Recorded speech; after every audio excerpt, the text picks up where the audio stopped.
Hey guys, just wait for a few people to tune in and then we can get started. Saturday night preview. It's going to be interesting.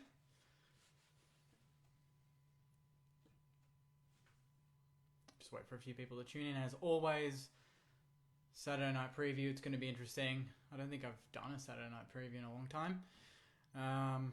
Hope you're all going well. We'll just wait for a few more people to start watching, and then we can get started and talk about the ins and outs. Talk about tomorrow's game against Essendon and how we're all feeling. I feel like it's been a kind of a down week for Saints footy. You know, not a lot to post about, and a lot of exciting things coming from Monday's game. But you know, I've watched a bit of the rounds, the game since. You know, I'm feeling slightly more and more confident that you know we're not going to see a repeat of what happened on Monday tomorrow at least. You know, and even next week against Brisbane, which will be a tough test. Brisbane today had a big game against North and nearly dropped it.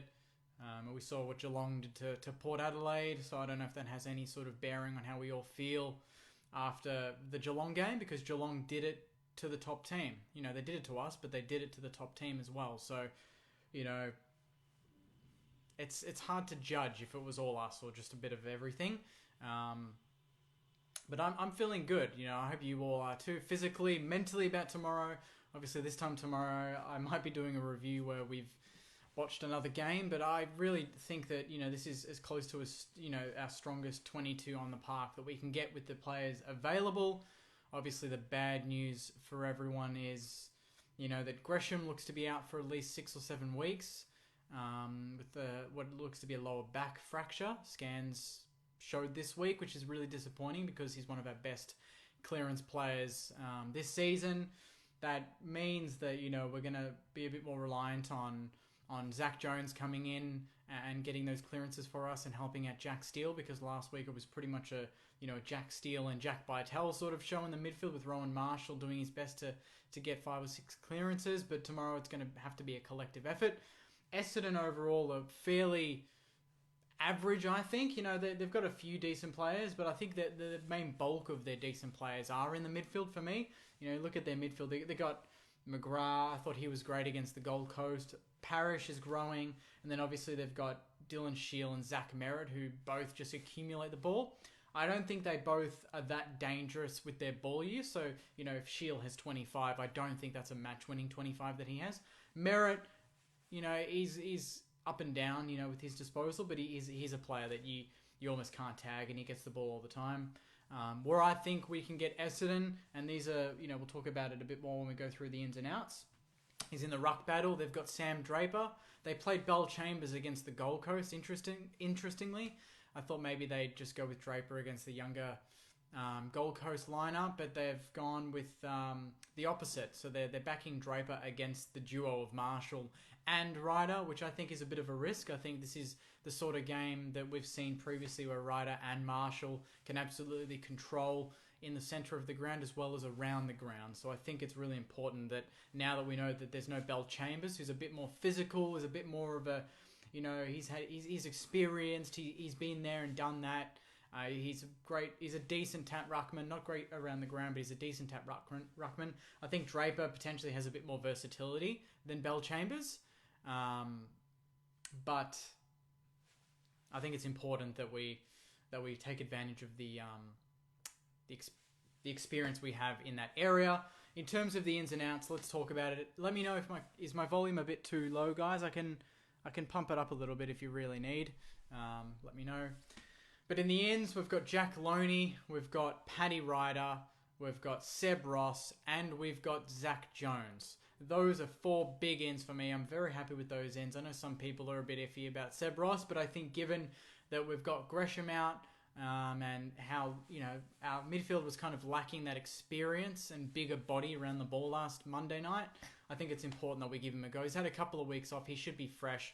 Zach Jones as well should be fresh. Paddy Ryder as well. And obviously Jack Loney's missed a couple of weeks being omitted. But I think it's important to bring him back when you've got players like Sard and Ridley and Gleeson and these sort of players in the back half for Essendon, that we have that ground ball pressure. our forward line pretty much was non-existent on Monday night, so there's not really much to compare it to in recent form. But in terms of the season overall, we're very efficient. We get a lot of ground ball goals, and we get a lot of clearance goals around the 50-metre arc. So I'm hoping that we can get back to that. I'm trying not to think about Monday too much, and for good reason. It really didn't give us any sort of indication on where we're at. I mean, if anything, we've had more decent performances that we've had poor performances this season. We're still prone to those shitty performances that we've seen, but I think that was a little bit more outside of our control than we probably want to talk about. I think that the 3-day break affected us. Jake Carlisle's been omitted, so we'll talk about the outs quickly. Jake Carlisle's been managed. I heard that he was quite sick before the game on Monday night. I heard Brad Hill was quite sick on the bus trip over. So those are two players that did have down games last week that were both sick on the bus on the way over.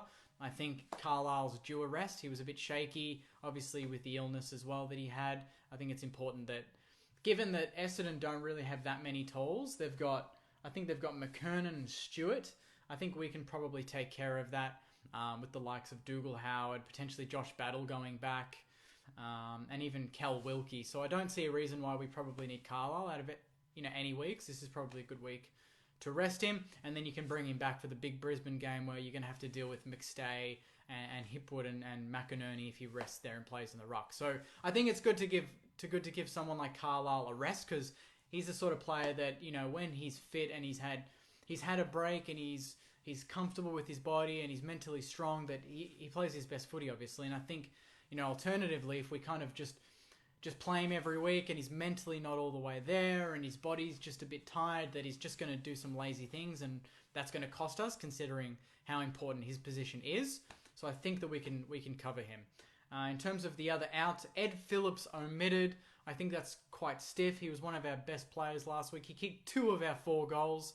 The only downside is that the last 2 weeks he has been an emergency, and those are the first players to get omitted no matter what when you're an emergency. But it's harsh that a lot of other players had down games, and Phillips is the one that has to make way.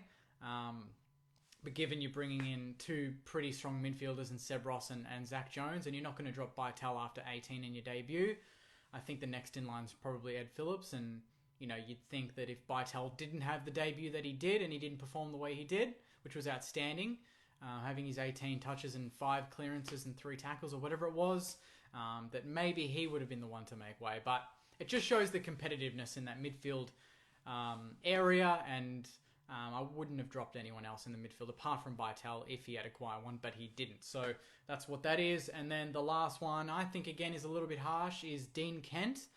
On the AFL website, it says Dean Kent injured, so I don't know if he's picked up an injury and if that's the reason. But then if you go on the St Kilda website and read about the changes, they mentioned that he's being managed. So I'm going to go with managed. I didn't see him pick up an injury. I mean, it might be during the week, but I think that he's the sort of player, again, that's had his issues recently, and last year he missed a bit of football with injury. So, it's a good reason, I think, to give him a rest and to have him fresh in case someone like Loney doesn't perform. And I think bringing in Loney is really important, because it still maintains that pressure for spots, because Loney knows that if he doesn't perform, Kent comes in, or if Hine doesn't perform again, Kent's in the ready to come in. So I think it's going to be a good game from us. I think we're going to be switched on.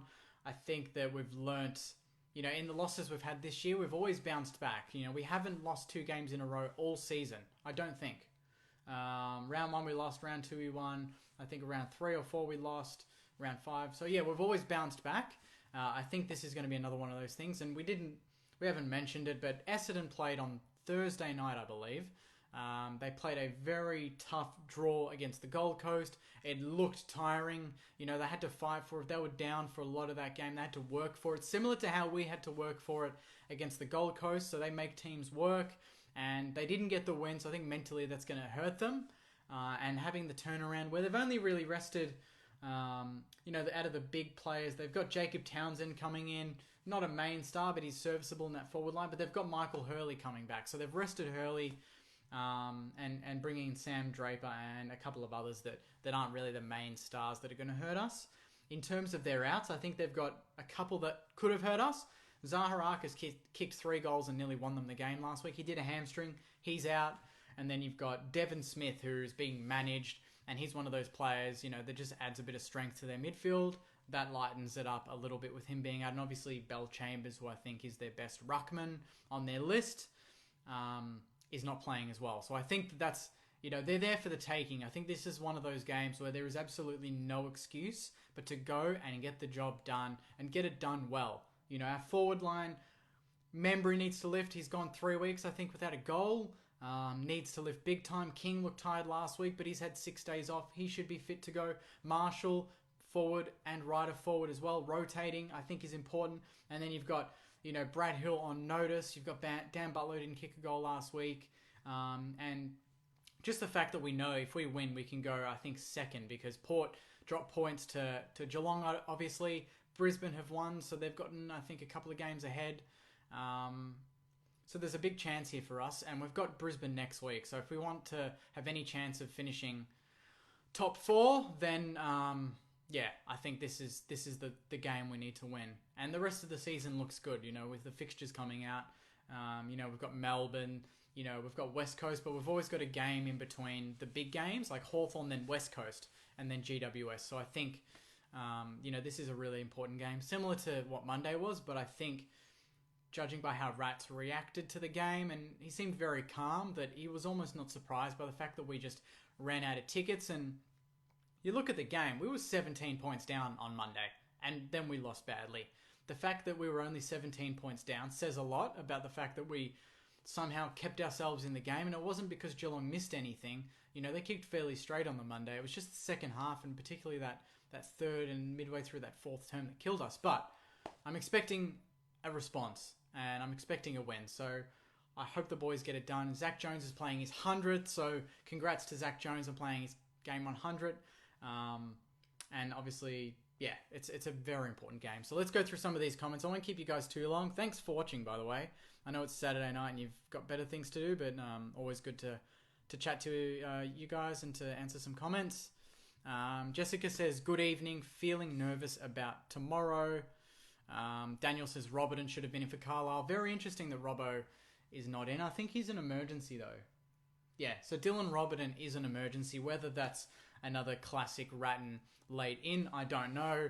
But it looks like the team's pretty strong. There's no one under any sort of injury clouds. Unless maybe a Max King comes out last minute, but I really doubt that's going to happen. Yip, 6-goal win for the boys. That's from Connor. Is Phillips out? That's from Pete. Yes, Phillips is out. Bit harsh, but he's out. Lucas says double ruck is back. Phillips is a bit stiff to be dropped after having 2 good weeks for us. I agree. It just shows the depth, though, in that midfield. Farron says no excuses this week. Essendon are missing so many with injury, expecting us to bounce back and have a big win. I feel like that's the bare minimum. We need a big win. I think we dropped 12% last week, guys, or Monday night at least. So we need to make up that percentage again, because a lot of teams above us, Geelong in particular, are getting a big percentage boost with a couple of big wins. So we need to have a big win. We've had one this season against Sydney. We need this to be another one. A bit stiff for Ed Phillips to get dropped. That's from Farron. Cooper says Phillips out is a joke. 16 touches and 2 goals. Yet Patton had 4 kicked on him and stays. Ridiculous. Long in 2 is laughable. Bit harsh there. I think Patton's, he's had a good season. I know he had a shit game, but so did most of the team on Monday. So I think that Rats is backing everyone to come back and play better. The interesting one is Geary. I mean, everyone, especially us in the podcast, Marshy, Joycey, and myself, we're a bit questionable about Geary and him and his role and what he's going to do. It's going to be interesting to see what he does. Is he going to be on a Tip and Woody that's fast and mobile and can go into the midfield? Or is he going to play a defensive role in someone like Sard in the forward line? I don't know. But, both to me have clear advantages. And no offense to Geary, but both of those players have him for pace and probably skill and strength. So where we fit him in, I don't know. But it's going to be interesting to see tomorrow what role he plays for the team. How are we covering Carlisle? I'm tipping that because now we've got the 2 rucks and they can rest forward, we probably don't need Battle to rest forward. So I think Battle's going to start in the back line. And that wouldn't be a surprise for me. I've seen Essendon twice at Metricon and they are rubbish. We'll bounce back. Their forward line is bad. Yeah, this game's at the Gabba too, isn't it? I'm pretty sure it's at the Gabba. Doesn't say. Wait. Gabba. Yeah, it's at the Gabba, and I think that suits us. More space. We played well there against Sydney. Obviously, we played shit there on Monday night. But I think it being that sort of game where we can open up the game and use our speed and our ball skills, hopefully, after having 6 days off and not being fatigued like we were on Monday, this is the sort of game where we can really spread Essendon. Essendon do love to handball, and handball probably too much. You know, there were so many times against Gold Coast that they could have been clean through, but they tried to do some dumb handballs, overplay the ball, and then they get caught up. So if our pressure's on, because it wasn't on Monday, we only laid 34 tackles. If we can get up to that 60 to 65, 70 tackling count and lay a lot of hard tackles and put them under some sort of inferred pressure, then that's going to go a long way to us winning this game. Because their ball skills aren't that crash hot. They're number one for clang as Essendon, so they make the most mistakes by foot or hand, you know, compared to any other team in the AFL. So we need to take advantage of that. James is saying, I'm hoping for a better game tomorrow, hoping they have their hunger to win return, as it's only a few more games till finals. Very, very good point. We've only got 5 or 6 more games until finals, so we need to make these games count. Stuart says, let's just play and get back to winning, even though the Gresh is out. Other players will stand up, so I think 3 to 4 goal win. 3 to 4 goal win, I'll take that, but I think we need to win by more. Against a team that's played 3 days ago, we need to smash them. We need to get the job done and get it done well.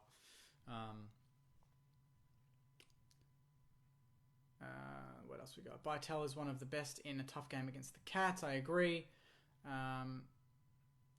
Centre of ground is where it'll be won. Our forward is far better than theirs. Hopefully Steele and Jones can dominate in the midfield. I agree. I think that, yeah, if we win the midfield battle and we've got a clear advantage in the ruck, and I think with Ross and Jones coming in, there's going to be more rotation, so therefore less reliance on Bytels and Steels to get the job done. I think if we can get more inside 50s and get good ball into the forward line, then we're going to have some forwards. They're going to have a big day, that's for sure. I wish Nathan Brown was back. We needed him last week against Geelong. Yeah, Nathan Brown against Tom Hawkins. I mean, he's probably the only player recently that stopped Tom Hawkins from kicking bags. What else we got? Volume's okay. Good, thank you. I know I'm using a microphone now, so I'm not sure if the mic is any better, you know, but hopefully it helps. Lachlan says Shield needs a tag tomorrow, otherwise he will kill us in the middle. Steele needs to run. I disagree. No one needs to tag Shield. He does not use the ball well. He runs. He's a headless chook sometimes. He just gets it and hacks it. I think we need to be offensive in this game. Let Shield run around. Unless he's really killing us, I don't see a reason why we need to tag him from the outset. I think from the first bounce, we just need to go head-to-head and back our own players. And if things work out, we keep going that way and let Essendon worry about us. But I don't think we need to look at defending Shield right off the first bounce. I think we need to be on the offense in this game. And we need to hurt Essendon going forward and not too busy worrying about what they're going to do. Pete says, my worry is the size of the Gabba, not for this week, but going forward. Geelong covered it so easily, and I feel we need a bit of space for our running game and forwards to create space. This is from Goodwin. Hi, Jake. Just a comment about our captain. I'd like comments from yourself and listeners. Should he have been rested for some more youth? And yes, please turn the volume up. Yeah, probably could rest Geary and play someone like Burns, but it's really hard when he's your captain. I think it's just a situation that we find ourselves in that we have to manage on a week-to-week basis. We'll see tomorrow how he goes. I mean, we were praising him against Carlton when he kicked 2 goals and was a great win for the club. And he's done some other big things in other games this season. So, last week was a terrible performance on his behalf, and it was from the whole team. So I'm expecting him to just be ferocious at the footy. We don't need him to get a lot of the ball. We just need him to do the team thing, tackle and get it to the players that can actually use the ball. And I think that's a simple task that we need to ask from him. Outside of that, just on-ground leadership and just be a captain. Just set the example with your actions. I hope we kick more goals than Essendon. This is from Christina. Should be no excuse. This is from Lyle. Essendon decimated by injuries. 4-day break. Expecting a strong rebound. Paul says, where is the tall defender? There is plenty in reserve. Robertson. I don't think we need that many tools, honestly, guys. I think if our midfield does the job, the ball won't get to the tools in the Essendon forward line. And even if it does, we've got Howard there, and I think we've got a resting Josh Battle. Potentially Ryder or Marshall can rest there and be an intercept option. And Wilkie and Caulfield are 6 foot plus. So I think we've got enough aerial ability, but we also want to be pretty good at ground level because they've got some decent smalls there that can do some damage. So glad to see Bartel keep his spot. That's from Kylie. I agree with you. I'm still gobsmacked that he didn't get the Rising Star nod. I think it was who got the Rising Star nod? I think it was a Melbourne player. He had 12 disposals, kicked a goal in an easy win against the second last team on the ladder. Whereas Bartel's playing one of the top 4 contenders in a decimated midfield and has 18 disposals, 5 clearances and 2 tackles or whatever it was. You mean, like, I don't know how the AFL judges the NAB Rising Star, but clearly they don't give a shit about really giving it to the right player at the right time. Bartel a lock-in now after debut, especially with Gresham out. I think that's really important to just have that other option. Phillips in over Ross. That's Dean. Yep. Pete says Seb shouldn't be in. His confidence is at an all-time low, and if he doesn't show anything, needs to earn his spot back. Well, he's had a couple of weeks off, Pete, so I think that we need to give him a chance. If he plays well tomorrow against Essendon, he maintains his spot. At least he knows now he's not a certainty every week to play. I think that's the important message that Rats has given to him, is that yes, you're in the leadership group, yes, you're a 2-time best and fairest winner, but no, that doesn't mean that you get gifted games every week, because we've got players that can cover you. And we've won games without him this season, so it proves that. So I think he's coming in with that added pressure, and I think him along with Geary have, one of the biggest and most important games of their careers tomorrow to maintain a spot in this St Kilda team. And if they both are up for it, they'll get the job done and they'll help us win. If they don't, we'll be here tomorrow night. We'll be talking about, geez, do we see a future with these two? So we'll have to wait and see how we go. James says, I don't mind Ross coming back. He needed a couple of weeks rest. I reckon he will fire. Kent was injured a few weeks ago. Yep, good reminder. Thanks for that. I like Hind. Yeah, I Think Hind, although last week he had a terrible performance, the prior 2 weeks he was great and pretty much match winners in both. So, yeah, he's due for a big one. Dan Butler, can't see him going 2 games without kicking a goal. And same, I can't see Membry going 3 or 4 games without kicking a goal. I think he's due for a big game, and I think he's kicked his career highs against Essendon as well. Joel says, feeling worried as always, but we should be rested and ready to win by 10 plus goals. That would be nice. Who else? Let's keep going. G'day from Papanya in the Northern Territory. G'day, Andrew. Thanks for watching from over there. Hope you're going well. Pete says Carlisle's been rested, was sick on the bus on Monday night before the Geelong game, as I mentioned. Saints by 40 plus. That's from James.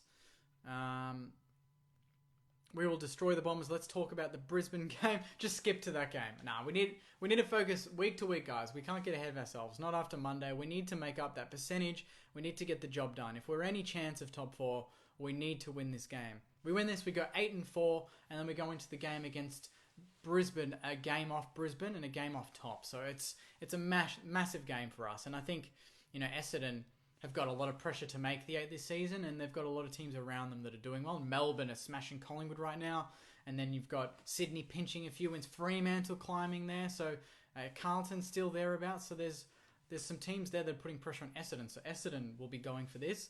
Whether it's going to be reckless and they're going to just be too tired with a 4-day break, I don't know, but that's exactly what I'm hoping. Hayden, do you know anything about footy, mate? Yeah, I know a bit about footy, mate. Happy to have a chat with you and talk about it anytime you want. Connor says, I'd like a win where they don't score. Gives the defence good motivation heading into Brisbane. That's going to be important. I think Essendon are a confidence team, as are most teams, really. Once they're on a run, they're hard to stop it.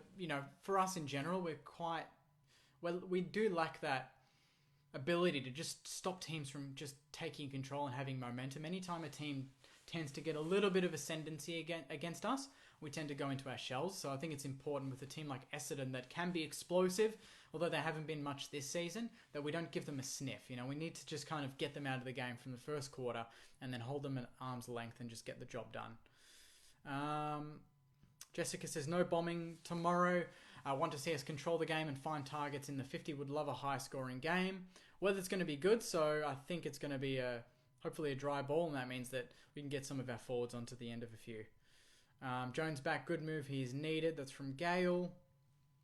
Can you find out about Brown? Will he be back? I'm pretty sure Brown is basically retired, so I don't think Nathan Brown's coming back anytime soon. Sorry, Christina. King to kick 6, breakout game. This is from Luke. I would love that. He's due that. He's been very quiet recently, so it wouldn't surprise me if he just lays a few big marks and kicks a bag. I might leave it there, guys. I'll leave it so you can watch the rest of your Saturday night. Yeah, in a nutshell, this is a no-brainer. We are favourites for good reasons. We're the better team. We've had a longer break. We've gotten some key players back in important positions.